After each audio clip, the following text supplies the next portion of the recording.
Hello, I'm Dr. Judith Mwansa-Kambafwile, but most people call me Dr. Judy. If you're HIV positive, you need to always make sure that you look out for the symptoms of TB. So you need to check, are you coughing?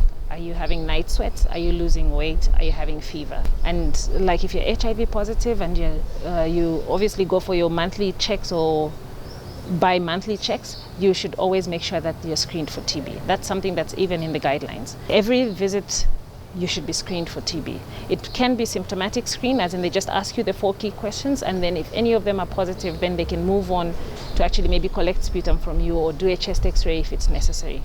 And even if there's no visit and you're having those symptoms, it's important that you actually seek healthcare services.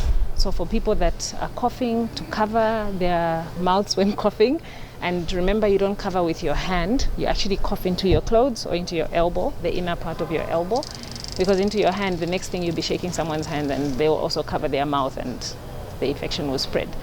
So if we have enough education amongst the citizens, including our healthcare workers, we can actually beat TB, we can eradicate TB, and we can actually achieve the 0 TB infection target. It's within 6 months of proper treatment, you can be cured. I don't think that it's right that people should actually stigmatize people that have TB. In fact, in the first place, I don't even think it's right to stigmatize even HIV-infected people. So for people that get co-infected with TB, they have HIV and they have TB, they should just forge ahead. They should know that at least if they follow the treatment instructions given to them, they'll definitely get cured and they'll get rid of the TB. Then they'll remain, I won't say to suffer, but to manage their HIV infection, because being HIV infected is not a death sentence. So if a patient has been on TB treatment for a minimum of 2 weeks, the chances of them passing TB to another person are very minimal.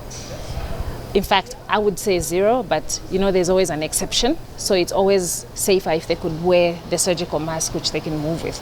And I think just to add on to that, the support of these patients, it also goes on to their places of employment. You'll find that a patient will be complaining that they can't get back to work because they have TB, and the employers are not happy that they should go back to work. As employers, I think after a month, you can be comfortable that your employee can get back to work. It can be 2 weeks, but just to be on the safer side, make it a month.